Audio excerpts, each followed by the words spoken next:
Oh,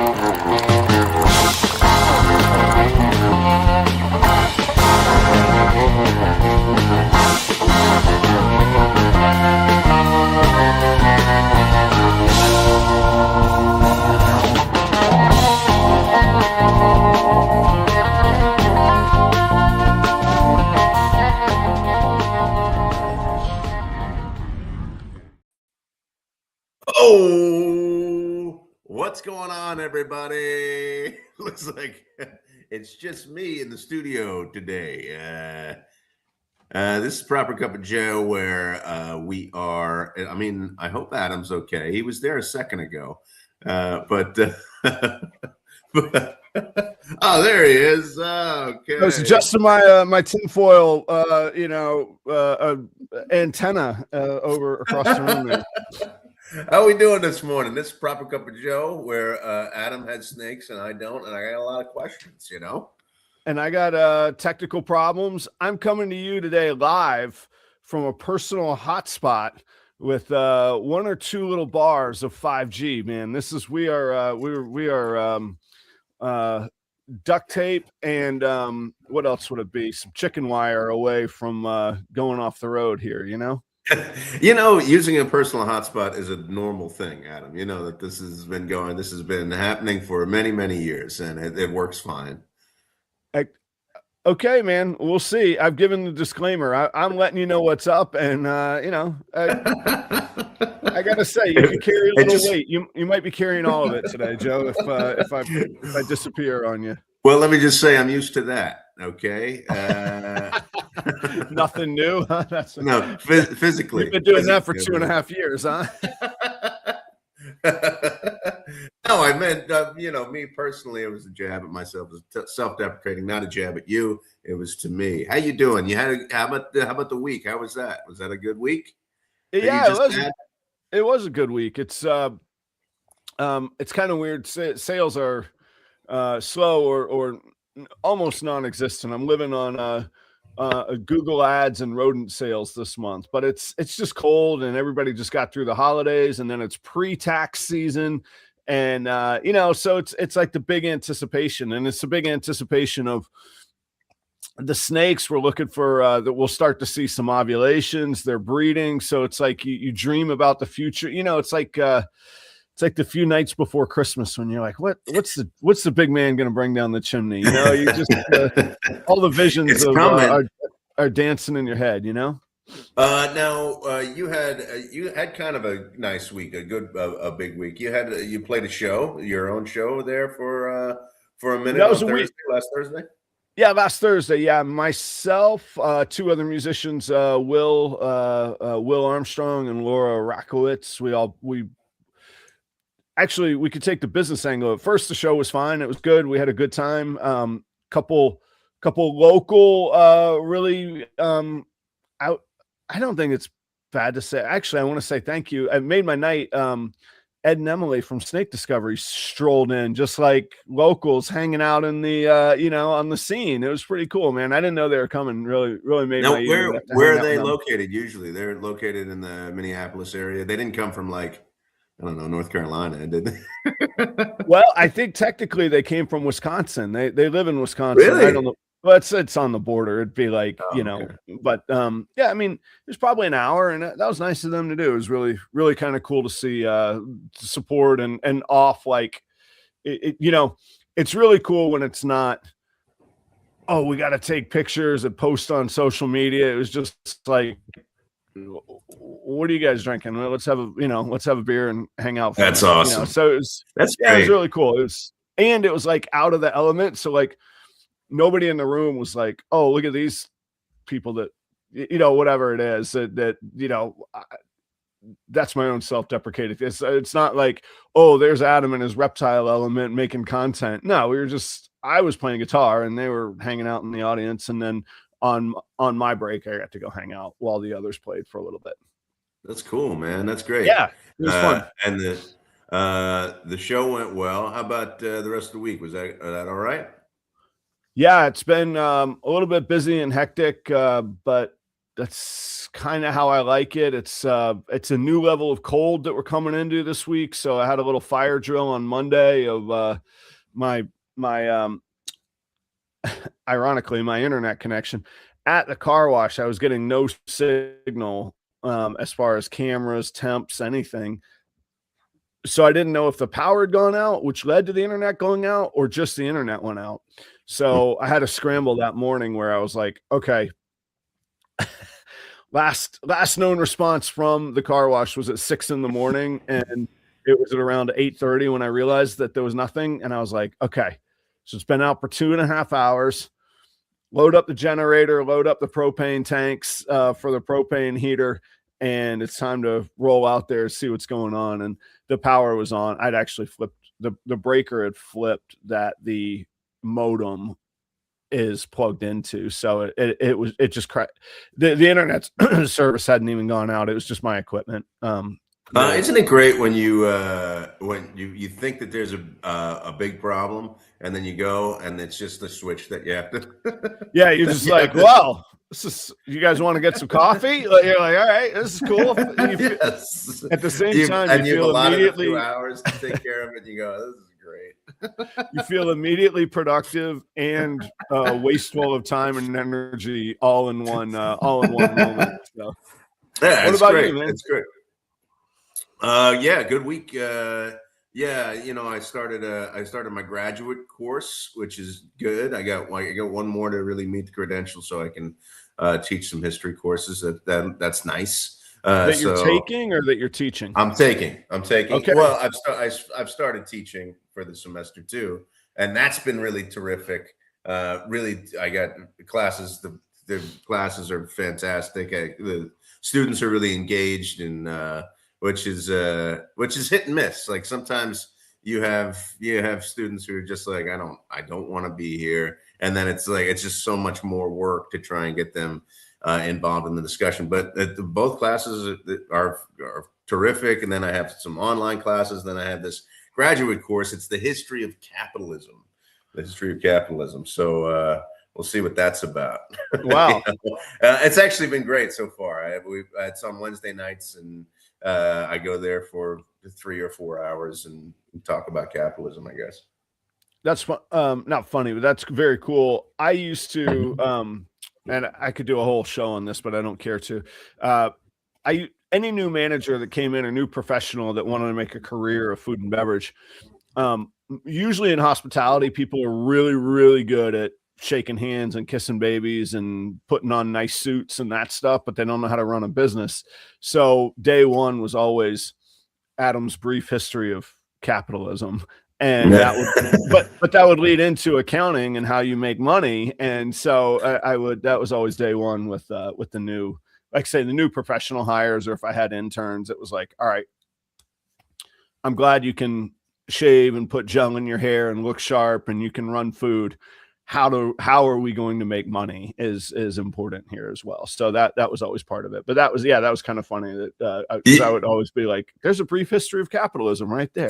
There is. It's funny because it is different than like an economics course. It's the history of capitalism. So you're looking at capitalism over time and how it's affected the history of the United States. Really, it's capitalism in America, American capitalism. So it's strange. It's strange. And I learned last night that economists don't really like historians or something like that. There's like, and I just go, why can't we just all get along? Let's go. They have a real problem with the way that historians view capitalism, but I don't know. That's it's something I'll delve into, I guess, over the next few months. We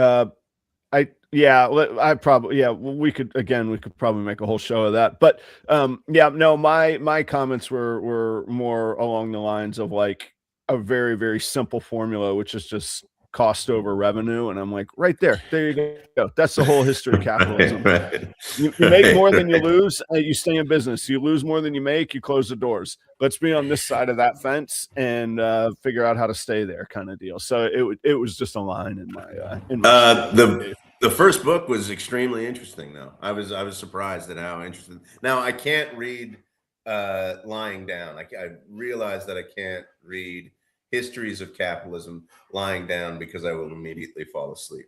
So I have to Oh, be upright and okay. Well, then and I now have to that I be can engaged. empathize with, even But as a yeah, person with a history degree from the University of Florida. Yeah, some of those texts get they get a little wordy, shall we say. I've been it's told that about me too. yeah, yeah, you definitely. So, yeah, I started teaching classes, and the classes have been great, and it's reinforced. You know how like you do something, you kind of have a hunch of this is what I should be doing, Yeah, and then you go and you have a day where it's like this is all I want to do. Like that's what the first few days of teaching this semester has been. that's what It's the like whole just thing's been, about. That's the whole joy. yeah, That's it's you're winning, man. yeah. It's good. Now, if I could only do that and cut out all the other work that I need to do, that would be that would be ideal. That's the Because new I don't know challenge. how I'm Yeah. going to fit everything up in the next few months. But Yeah. Well, I wish you luck on it, and you'll figure it out. I know a little something about enjoying being slightly in over your head and then figuring it out and yeah, it being yeah. very fulfilling, man. It's the best. Yeah, we also suffered a loss in football this week in my house, which is the Bills being eliminated. That was no good. That was this week, right? Yeah, yeah. The Bills Yeah. Oh and my their gosh. coach were eliminated. Yep. Oh yeah, that's right. I like Yeah. that Not guy too. I was just saying, not to make light of somebody losing their job, but if anybody's going to lose their job, at least those guys are landing on their feet, you know. So Yeah, um, he- yes, that's right. he's going to be all right. Hopefully. He will be. Yes. He will be. He's going Uh, to be just fine. yeah, and then you saw and then you have days when you're doing a profession where you just have an awful day and it makes you get up in front of a bunch of people and get teary-eyed like Josh Allen did, which I felt so bad for him. He's a good But then I man. was like, he's gonna land on his feet as well. Oh, You know what he'll def softens the blow? You know what softens the blow of of losing a game that I you have an play? idea. A game, $50 yeah. million a year. Right, yeah. That's really helpful. It's really helpful. It does make things easier to get over. Do you have one thing that you were thinking about over this past weekend or this week? Joe, I gotta tell you, man, the answer to one of life's great mysteries was solved for me. And I wish I could take credit for this. I can't, but I could share the good news. Okay. Do you remember the iconic cultural importance of 1993's masterpiece by Ice Cube, It Was a Good Day? Oh yeah, of course. There are days when I'm walking up the shop where I'm like, today was a good day. And then I like walk out, you know, I just give myself a little pep talk, you know? Do you know, Yes. do you know what day was the good day that he was rapping about? Let's see if I go through it. Like, you're asking for a date? Like there The was a date, specific date. the date, it has been revealed. It has been discovered. It is figured out.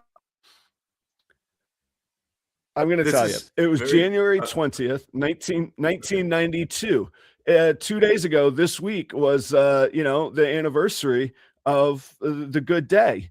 And allow me, if you will, I'll tell you how we know this. Would you like to hear? okay. Wait, it's January 20th, Yeah, 2 days 1992. ago was the anniversary of the good day. You And ready? that is because, like, wait, hang on a second. So January 20th is That's correct. usually inauguration day, but 92 was an election year. So inauguration would have been 93, I think. So it That's has nothing correct. to Yeah. do with the No, I assure you, it inauguration has nothing of to do Bill with the Clinton. inauguration. Ice Cube was so happy at the inauguration of Bill Clinton. Yeah, no, that wasn't what he was rapping about. All right. Oh, that's not it. Okay. No, all the clues are in the song though. So here you go. Wait. Hang on. Okay. The Lakers beat the Supersonics. Oh, so okay. That's one of the clues. Yeah. The Lakers must have beat the Supersonics on that day, on a particular day. They did. That's correct. That is one of the that is one of the reasons. That's one of the clues. That's one of the clues. That's right. You are familiar with the song. I'm impressed. Yeah. Joe's got a little hip hop roots. So what did Kim do? Not that thing, but what's the other thing Kim did in the song? It's more about what he did to Kim. No, it's not about what he wanted to do to Kim. That's part we're gonna. What did Kim do? Kim paged him. Kim used a beeper. When did beepers come around? Yeah. When did beepers come around? That's right. Yeah. It's by the 90s, definitely. Right? Very good. There's a beeper. All right. Now, so they had to beat the Supersonics in the 90s from when beepers existed. What could the latest day be of the song? The latest day of the song. I got to go through all the lyrics. I can't go through all. So I know that he got this is not in the lyric. It had to be before the song was released, right? You couldn't release the song and it'd be about a day after that. So they came out in 93. So now we've narrowed it down to when beepers existed, when the Lakers beat the Sonics, and prior to 1993. Okay, so it's got to be 1992. It's got to be before the advent of pagers or after the advent of pagers. Okay? Correct. So yeah. And when were they mass produced? I don't know. And when was it in the hands of people? I don't know. So for me, it's got to be from 90 to 93, right? That's correct. So all right, here's the rest. There was no smog that day in LA. The weather conditions, there was only 4 days. There was only 4 days from 1990 to 1993 when the Lakers beat the Supersonics that there was no smog. So we're down to 4 days. 4 days, okay? And excuse me, we're actually down to less. The 4 days exist. He mentions that he and his buddies were watching Yo MTV Raps. Yo MTV Raps came on in 1988. So from 1988 to 1993, on days that the Lakers beat the Supersonics, which there was 11, there was only 4 days that there was no smog. 2 of those days were pre-1990. Kim couldn't have paged him to, do that thing all night. So now we're down to 2 days. Ice Cube starred in the movie Boys in the Hood, which was filming in 1992. So that eliminated the day in 1992 when the Supersonics lost to the Lakers and there was no smog, leaving only one day that the song could have been about, January 20th, 1992. Excuse me. Yeah, 1992. Late 1992, early 93 that he's filming Boys in the Hood. And we've lost connection. No, we're back. There we go. No, we're back. So Elias, you're exactly right. These are 2 history dudes that are 46 figuring this out. Yeah. I'm not sure how far we could take the cultural appropriation. Maybe one analysis every 2.5 years is good. Hey, listen, as an older white man, I can enjoy rap music, right? I'm telling you, under that comment, there's a deep appreciation that we have any idea of any of this, is what I think. That I don't want to put words in other people's mouths, but that's what I think. Well, any day where I don't have to use my AK, it's a good day. You know what I mean? What court are you going to be on today, Joe? The court. You're gonna mess around and get a triple double today, baby. Triple double, yes, that's exactly, right. Exactly. Any day I yell domino. That's right. It's good. Guys, next week tune in. We will break down why real G's move in silence like lasagna. Tune in next week. Okay? And you thought I was all stones and rock and roll. Okay, Joe, what do you, January 20th, 1992, it was a good day. What do you got going on this week? What was your one thing? So let's see. Well, actually, I was sent this by somebody. First of all, I'm hesitant when I introduce myself to the class and somebody brings up, even when I have a student in class that mentions that they have a snake, I am hesitant to say that I have a snake podcast on Thursday. That's where you should flex. You should be like, oh, you do? You probably recognize me. Okay, so yeah, I don't but people do send me stuff. The people that know that I do this on Thursday mornings send me stuff, and I was sent a Facebook post and then like an article about something called snake yoga, which is I guess something that's taking place in Portland, Oregon at a reptile shop called Hiss with multiple S's. Right. And apparently this is like an iteration of, there used to be like puppy yoga. There used to be, then there's goat yoga. There is goat yoga. There's this snake yoga. And I wanted to get your reaction about that. I was thinking about this and I thought, yeah, let's bring it to the pod. You know, let's get people's reaction to this, because when we first started this, one of my first questions was why snakes? And there were, which continues to be the through line of my questioning. But one of the I think somebody in the chat said it's very calming to be around my snake. To be around my pet snake. And so, and I always like thought about that. It's like, so most of the time, like when I see a snake, I'm like, whoa, yeesh. Let me take note. But I can imagine once you get used to it, that it's a very, they move very slowly, fluidly. There's like there might be kind of this Zen feeling about them. So I'm wondering, you know, what your reaction is to this and the chat. Well, interesting point. Interesting thought. I have a tough time being unbiased here, and not about the snakes. I have very strong opinions about this whole yoga thing. Just yoga in general, you don't. I have a storied history with yoga. I was led to believe this is where, you know, very attractive people go to exercise. And if you indeed go to yoga, you too will become one of these very attractive people. And, okay. And so in college, I actually signed up for it wasn't an actual course, but like the things you could do for like enrichment or fun, you know, just like getting. I was like, all right, man, this is where the chicks are going to be, man. Let's sign up for some yoga. And what I found was a bunch of people like myself, perfectly average, hunched over in weird ways. And then there were a few farts in the room, and I was like, this is horrible. This is terrible. I don't want to be here. There's nothing attractive going on in here. This is not fulfilling and not Zen-like. So I got to say, that's a bad yoga class. You went to a bad yoga session. It's my experience, Joe. Don't tell me how to feel about what I feel. Okay.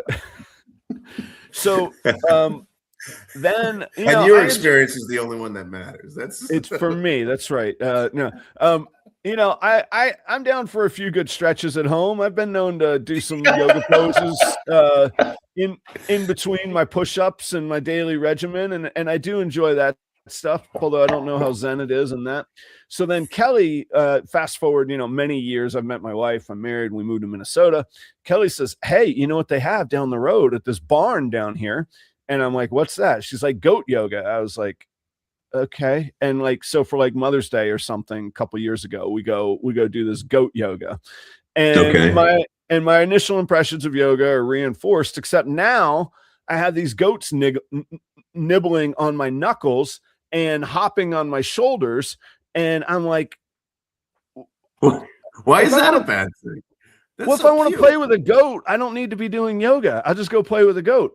But that's not, you know, they have petting zoos and stuff. So my real thought is, if you want to hang out with snakes, go hang out with snakes. I don't know that you need to be trying to balance one while you're doing a downward dog, trying not to fart and look attractive. It's really, I don't know how it's going to work all together. You know, like yoga, exercise yoga is like a very, very popular thing to do, Adam, right? You know that's right. So is like smoking and vaping. I don't know that it's it's better than smoking and vaping. Okay, I promise. I understand that. Okay, all right. And there's actually a lot of reaction on the chat to this. This is great. Yeah. Yes, it's a very therapeutic animal to be around. I mean, would you pair? I mean, we know Adam's reaction to the yoga part of this, but would you, I mean, is this do any of you do yoga, and would introducing snakes into yoga enhance the experience of the exercise of yoga? I just wonder about that. And by the way, yoga means pathway, and yoga is a pathway to moksha, which is jumping off the inevitable cycle of rebirth, which is called samsara. And rebirth in Hinduism meaning, you know, reincarnation, the idea of reincarnation, rebirth, you know, that whole thing. So I just wanted to that there is, even the word yoga is much more expansive than just what we understand as the exercise yoga. I did not, and I mean this, I don't mean to offend anybody religiously. So if I did, my apologies. Practically, though, practically. No, practically, I absolutely enjoy the calming effect of having snakes and handling them. I don't know that juggling a snake while you're, you know, trying to reach your Zen. I mean, I watch people at reptile shows and they have a tough time holding a snake, and not dropping it and thumping it on its head. So it, you know, it does make me wonder. The other thing is, snakes, when you hold a snake and it like wraps around you, it's looking for warmth. And, you know, when you slide into a hot tub, how do I put this? Maybe if you've had a beverage, you would use the restroom before you get in the hot tub, because you're going to feel a nice, warm, relaxing sensation that might make you, you know, want to get back out and use the restroom. So the snakes are getting nice and warm and relaxed. And let me tell you, that first baptism, that's not going to go well at a yoga joint. That's not going to. You mean then they might the poop on you? That's what you're saying. Yeah, there we go. There you go. You pieced it together. Yeah, that's what happens that day. Pieced it together. I am trying to be an academic, so right. I know. I'm not trying to be an academic, by the way. I'm not into that. But so you're saying that, so the first part of your comment, I thought, okay, well, hot yoga is a thing. So yeah, I'm not saying to cook the snake. I'm saying literally your body heat, when it's cuddling up on you, there are times where it's like, okay, I'm comfy and warm and time to relax, baby. And do you like, now we have, I'm sure that we have people who are breeders, who are in this industry, who are saying, yes, I find time to spend and relax with my snakes. And I'm sure that you have to find certain snakes that have a certain temperament. You know, you don't want, as I understand it, there's certain temperaments that are less inclined to be friendly.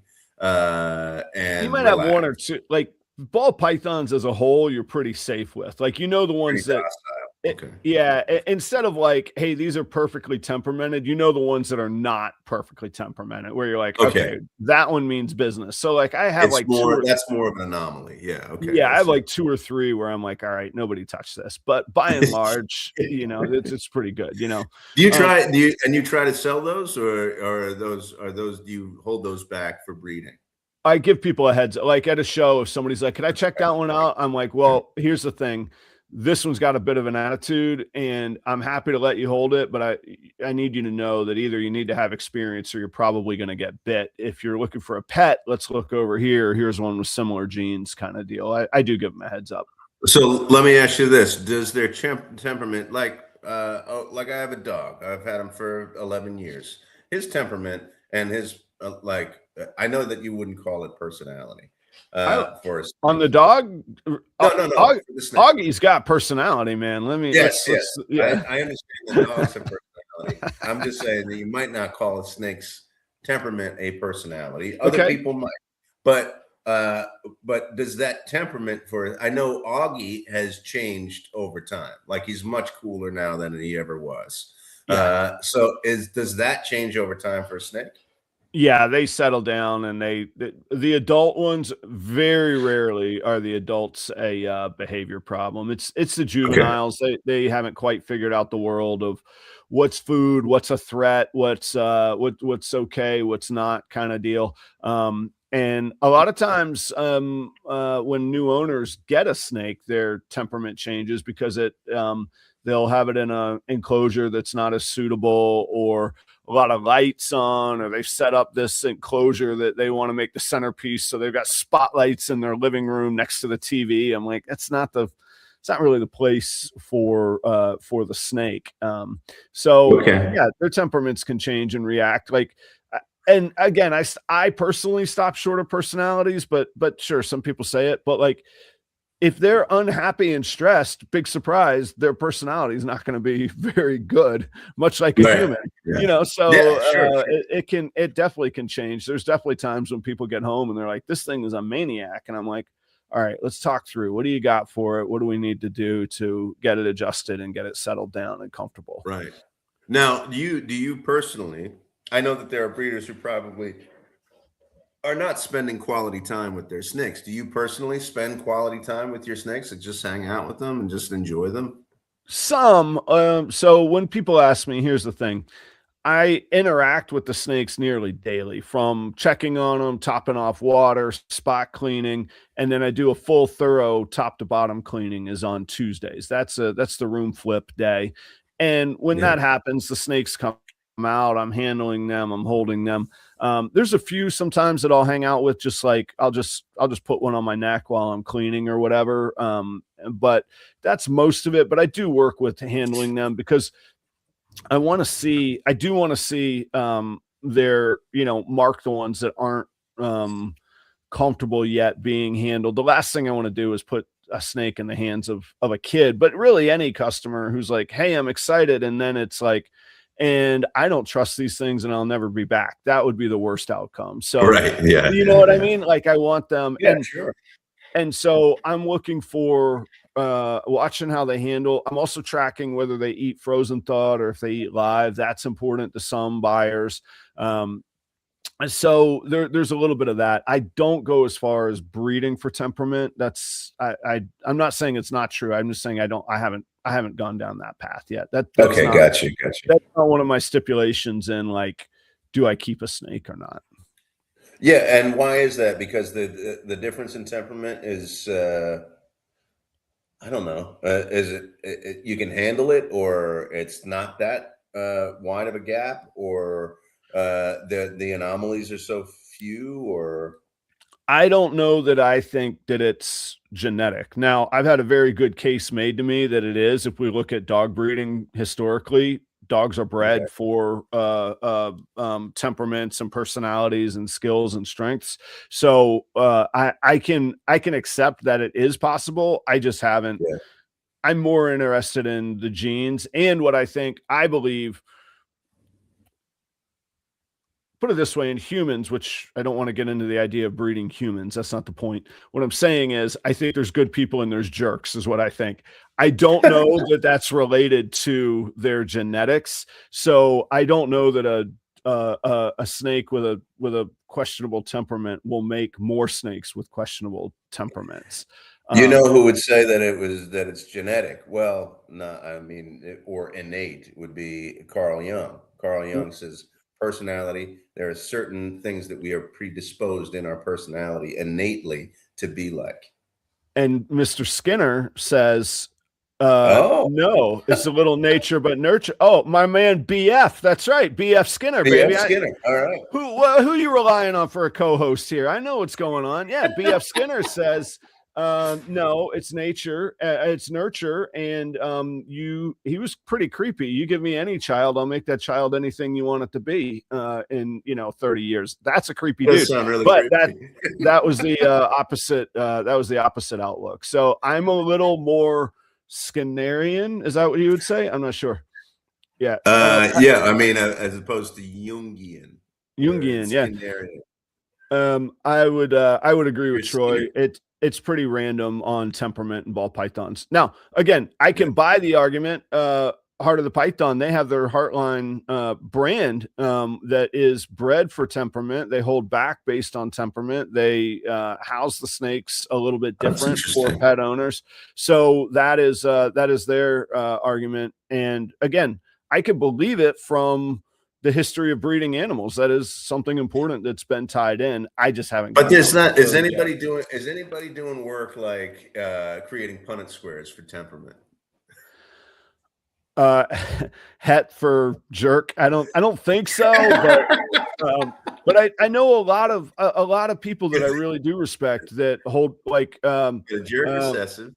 Yeah, my buddy Shane at Small Town, he only breeds snakes that he's had great success and 100% success feeding frozen thawed. He is absolutely convinced that is a trait that can be isolated a little bit and bred for. Yeah, this is great. The cat, yeah. Mom was a jerk, but cool. Dad's cool. We were 50%. This is a pos het for jerk right here.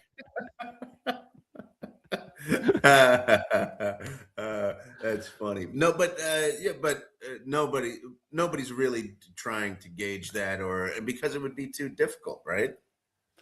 Yeah, I mean, I guess at some point there's no category.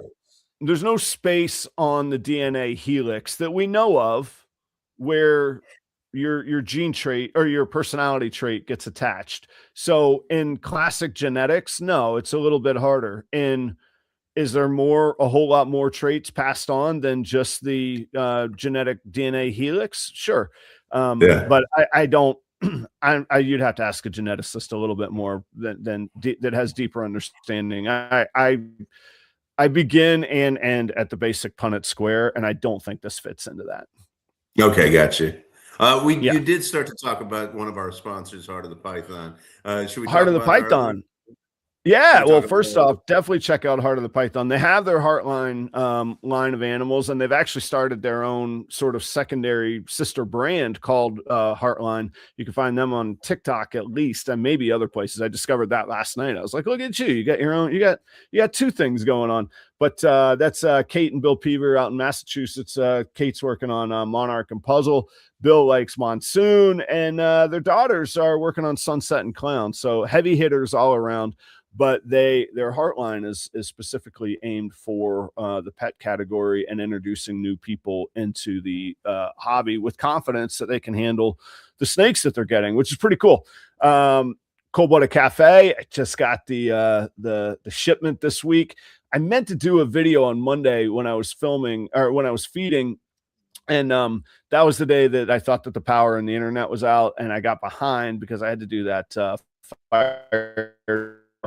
So I'll film this week, but again, I love the rodents. They have a size called jumbo small, and all you nerds out there, they sort them specifically to 60 to 80 grams, and it's like the perfect size for my adult ball pythons. I love it. I think that the mediums are a little too much sometimes for even the biggest females, but these jumbo smalls are just perfect for adult ball pythons. I'm loving them this time of year. So anyway, go check out Cold-Blooded Cafe. Use the promo code Proper11. Free shipping on orders over $200.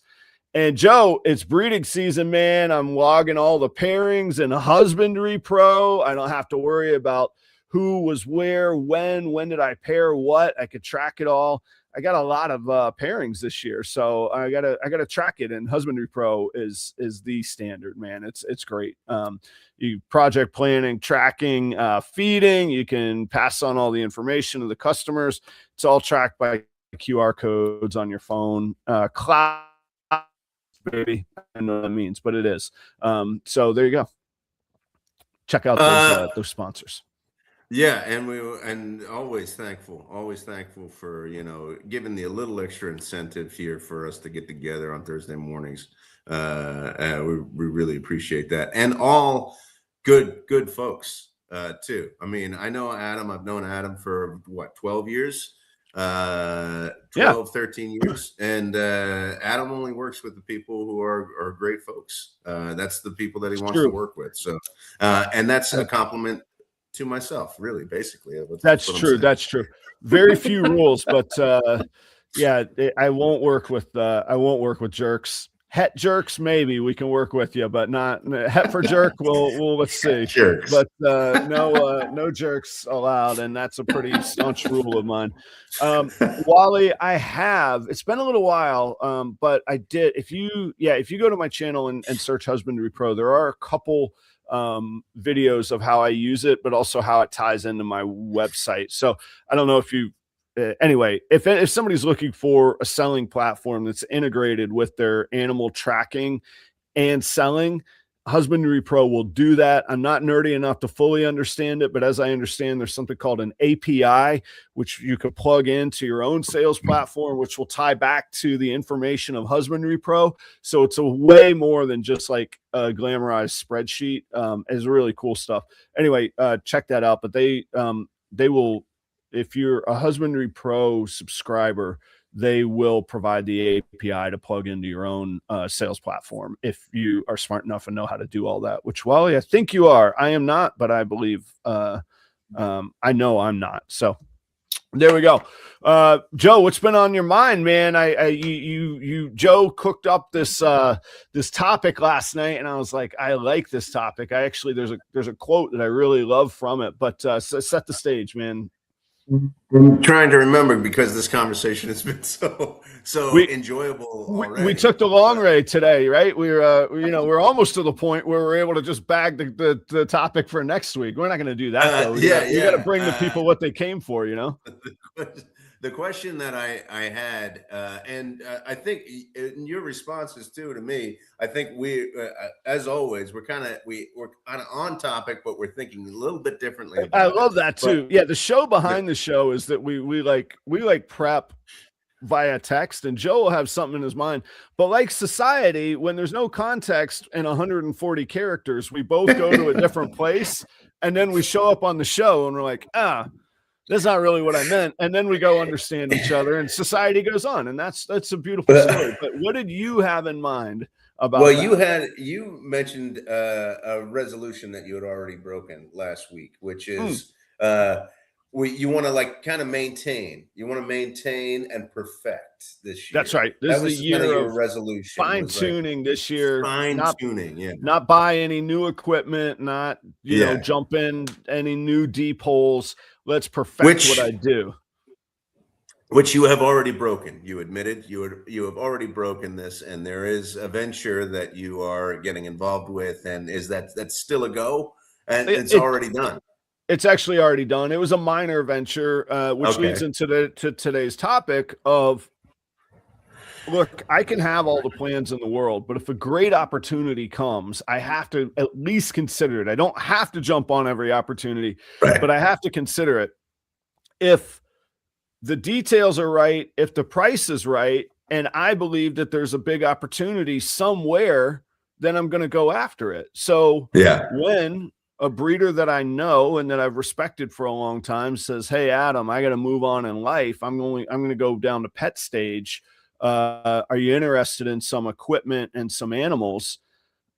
I got to go, well, if the details are right, and if I think it actually makes sense, and it's somebody that I know, it's an acquaintance already, I'm at least going to help them because we're friends. And that's different than opportunistic. But from an opportunistic standpoint, okay, would I keep these animals? Ooh, I would. Those are intriguing. Okay.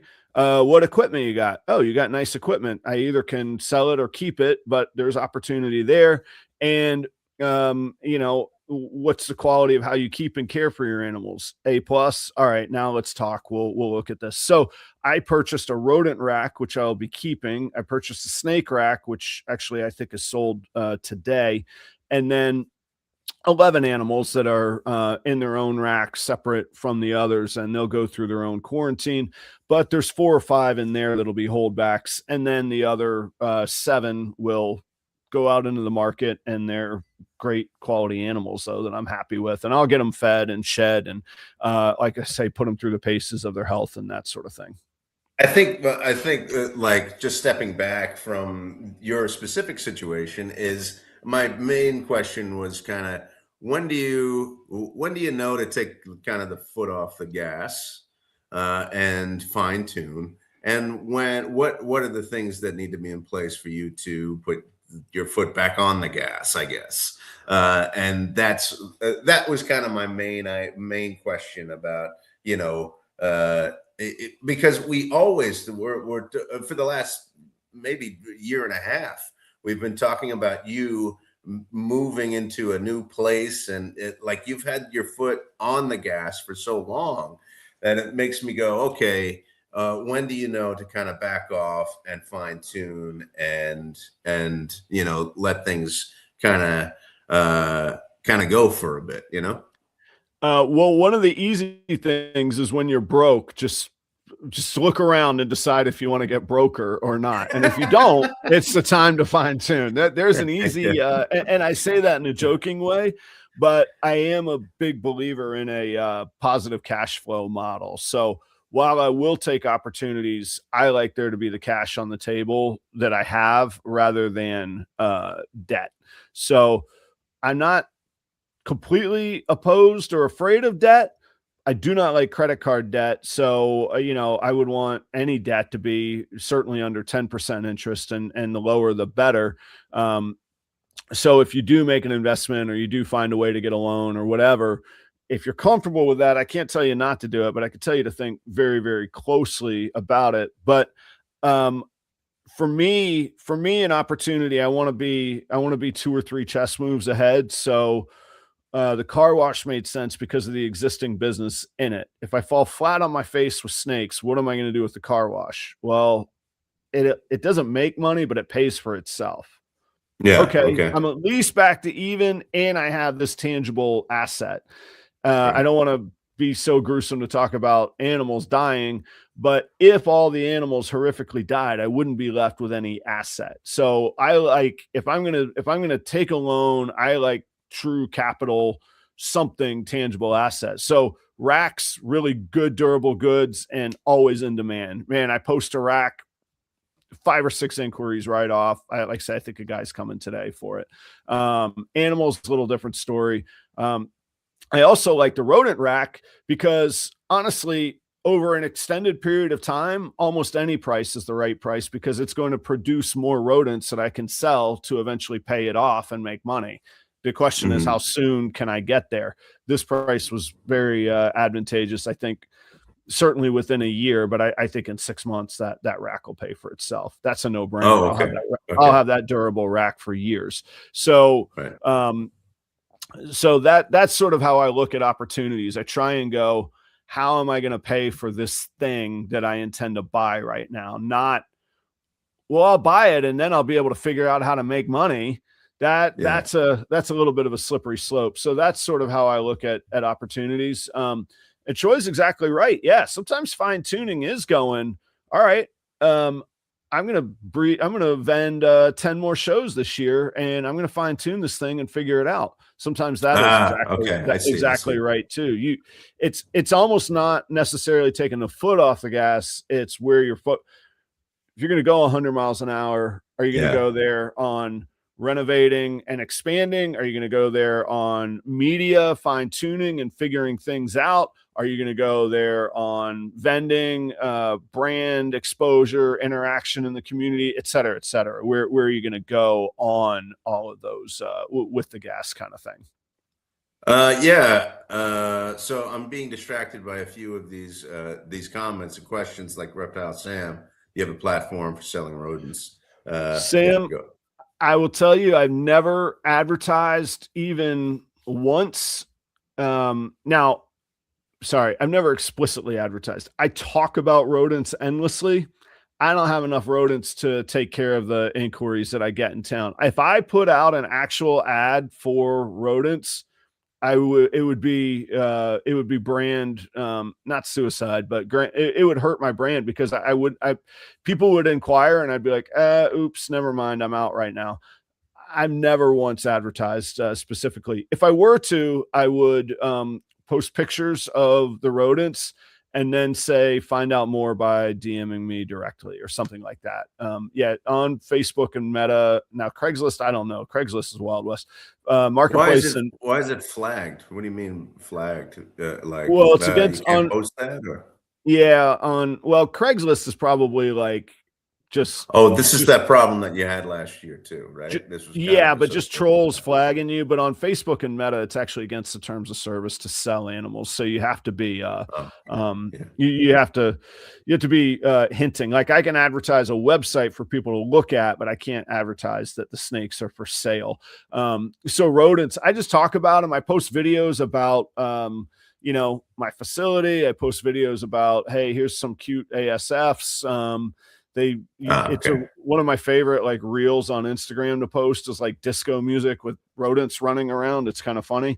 So I do that and I get engagement, and then people are just like, do you have some for sale? I'm like, yeah, come get them.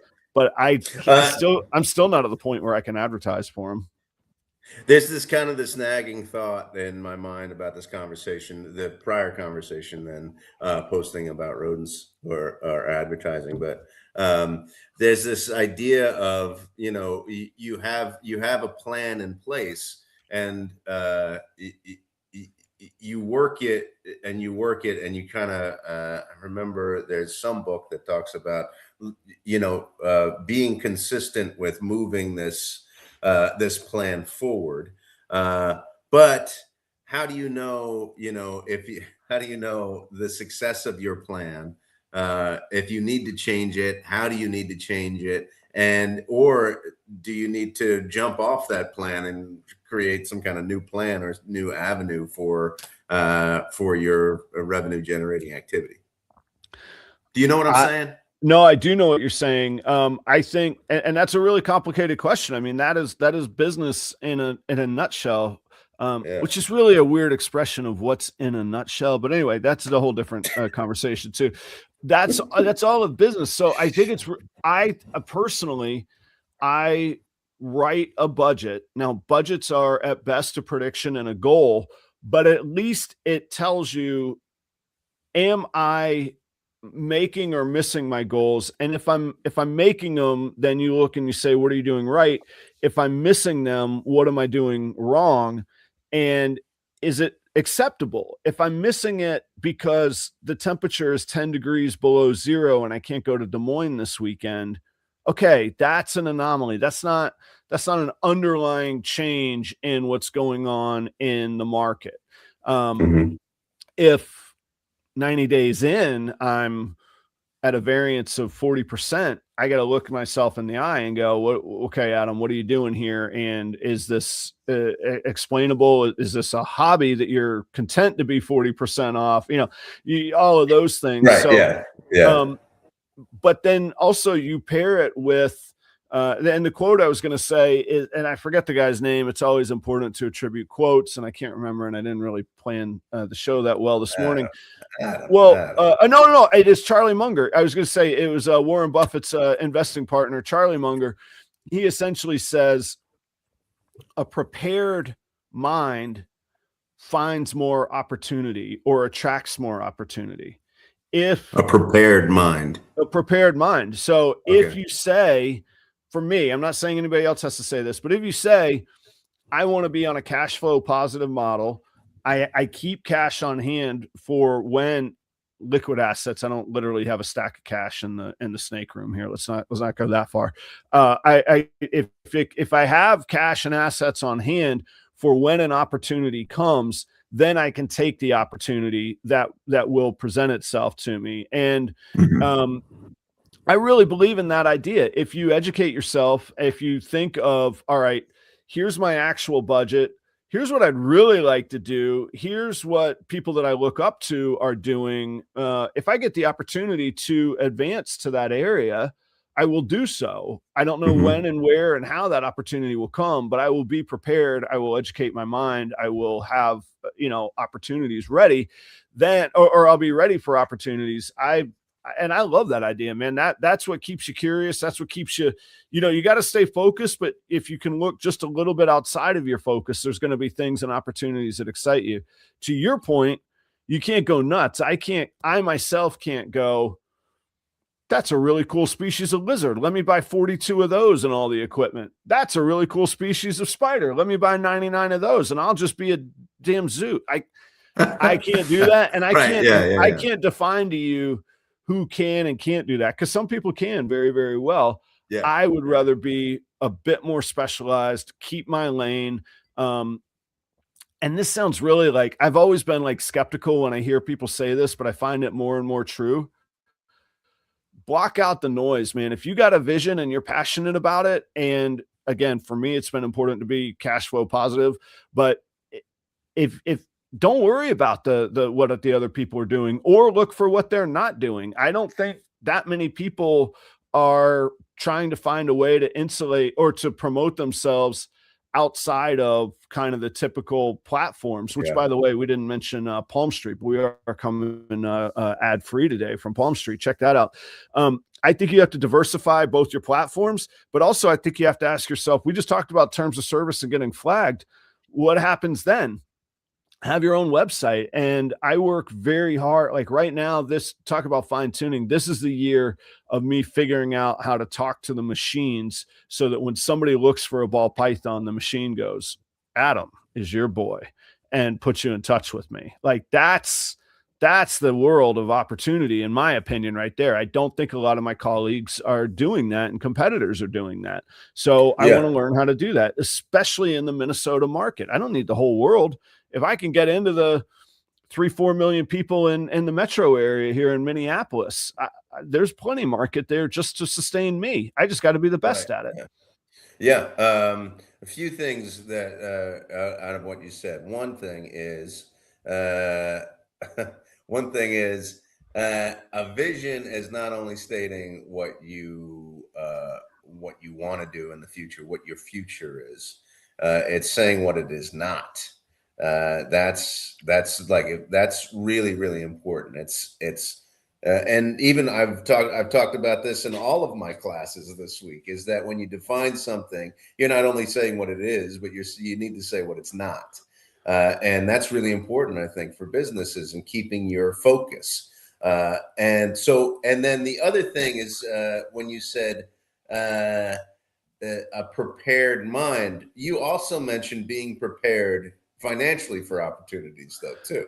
So it's not just the prepared mind. You can't just wish money into existence. Yeah, it's putting money away so that when opportunities arise, you are prepared to jump on those opportunities, even though that in your budget you might not have cordoned off, something specific for that money. It's just money for opportunity. Yeah, or financing set up for opportunity. If I used to always say, and I've kind of gotten out of buying and flipping guitars, but I mean, if I thought that I could repair and make 10x on a guitar, I never cared if I had money for it or not. As long as I had financing or space on credit card, I'll go buy it. Right. Because I can add value and I can resell it. It's a little different with live animals, but I don't think it's any different with durable goods. If there's a brand name rack at the right price, I'll go rent a storage unit to sell it if I need it at the right price. Like you just figure those things out. So that's sort of a prepared mindset of, I mean, and I have some of the means to do it. I'll tell you, one of the nastiest things you'll ever do is clean somebody else's rodent rack. That is horrific experience. I happen to have a car wash that I can use for such things. I might be better equipped than somebody doing that with a interesting. garden hose in January in Minnesota. There's really not a good way to clean that outdoors this time of year. So if you don't have that facility, you're certainly not going to want to clean somebody else's rodent rack in your bathtub in the middle of Right. winter. Yeah. You might not be Yeah. able to take that opportunity. You got to look at the resources you have too, you know. Understood. Understood. Yeah. That's a good point too. Yeah, So, that's a good point. you know, almost like what are you uniquely capable of or uniquely able to maximize? And I think that I think that's a good exercise just to think through for, hey, you know, what opportunities are out there. You mentioned, but one thing I think is really important that most people roll their eyes at, and I get it. I did for decades. I was in the corporate world. When I heard purpose points or company values or mission statements, I always rolled my eyes, man. Okay, company line. Yeah. When it's your own company, you should have a very, very clear, strong mission statement and vision, and that should define the moves that you take. So Yeah. if I say I want to be known as a reliable resource of quality, purposeful, healthy ball pythons, that doesn't fit red-eyed tree frogs or whatever they are. Like, it doesn't mean that can't change and evolve, but it means I need to think very, very strongly about changing that if I do, or ask what changed in my mission and vision. Yeah. So that dictates when to kind of not take an opportunity. Sure. Yeah. I think it might even be more important than actually saying what you do than saying what you won't do. I think Yeah. just for me mentally, just for my personality, I can be very, very kind of, oh, let's try this. Let's try this. Let's try Right. this. If I say, no, this is what I'm doing. It helps me to focus. This is what I'm not doing. It helps me to focus for sure. And I know that we got to wrap up here. I've Yeah. been enjoying it, but we're already well into overtime. My appreciation for hanging out and for everybody hanging out, and my appreciation to this hotspot that I've run the show completely on. I am lucky, man. I'm excited on that. This newfangled technology that's been around for 15 years, it's amazing. Joe, I have like 1 bar of 5G in a basement. And anyway, you talked about knowing what you can't do, but really what you were just talking about is knowing yourself. Some people are really, really excellent sort of CEO minds. They don't get deep into the stuff, but they get a lot of stuff. So maybe that person could handle 2 or 3 employees, 4 or 5 different species, and they're great, and they're going to manage it from an eagle eye view, and they're really great leaders. And that would be one set of opportunities that they could take. And myself, I know, I don't want employees. I don't want to be an employee. So I have to make sure it's what I can handle myself. Plus, I still love the hands-on portion of it. There was a time in my career when I missed actually just being on a production line, and I would go do it because I enjoyed it. And I was, you know, building relationships with my team. And I remember my boss being like, what are you doing? There's no need. You should never be cooking on the line. And I'm like, well, I'm going to, because it's fun. So I know myself, I like to get in the muck a little bit. And that's really where I find my own version of snake yoga. That's where I find my Zen, is when I'm in the muck and I'm doing the work. Oh, look at that. So there's a full circle. Nice. Bringing back snake yoga. Perfect. I see. I was glitching on the internet connection apparently. A few times. A few times. Okay, that's cool. And Max Headroom. That's right, man. What a classic. My forehead is almost now as big as Max Headroom. It's why I wear hats. Yeah, exactly, man. We could have a forehead anyway. So those are all the things that go into it. Know yourself, know your goals, know what you will and won't do, have a prepared mind, and keep a little cash on hand. How about that? That's perfect. I think that's a good way to wrap it up. Yeah.